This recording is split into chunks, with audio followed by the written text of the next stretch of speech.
Tom, I'd love to hear all about your security and breach process. Give us the insights because I just think that the speech you gave and what you're working on is really cool. So, my specialty is basically security validation, right? Like this is Okay. what I spend the majority of my time doing. There's kind of an industry sort of subsector called breach and attack simulation, right? And so you could think of it like there's folks that do pen testing and red teaming and things like that. And where I think breach and attack simulation and security validation are different is that it's a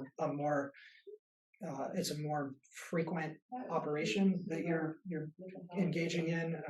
Pen tests tend to be a quarterly, if not yearly, kind of thing, right? And so doing breach and attack simulation, like my position is every single time you have a change window where something is likely to change in the environment, you need to, on the back end of that, go validate your security stack and make sure that it functioned the same way it did before that change window opened, right? Nice. Yeah.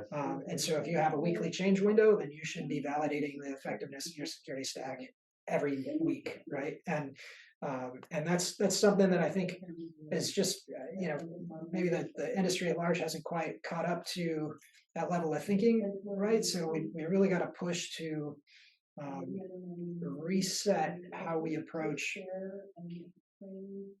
defining what is effective, defining what is acceptable for a security operation, a security engineering program, right? So that's one element of it, and then the other element I would say is um, because we haven't been super progressive on that front. I think as an industry, we've even at the vendor level, we've maybe gotten a little bit lazy with how we test and validate the products that we're putting out there, right? Good And point.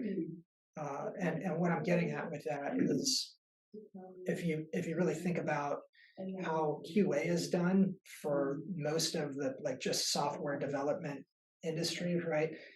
It's okay to do really discrete QA oriented tests. When it comes to cybersecurity, it's not okay, right? Because attackers aren't attacking in discrete atomic Right.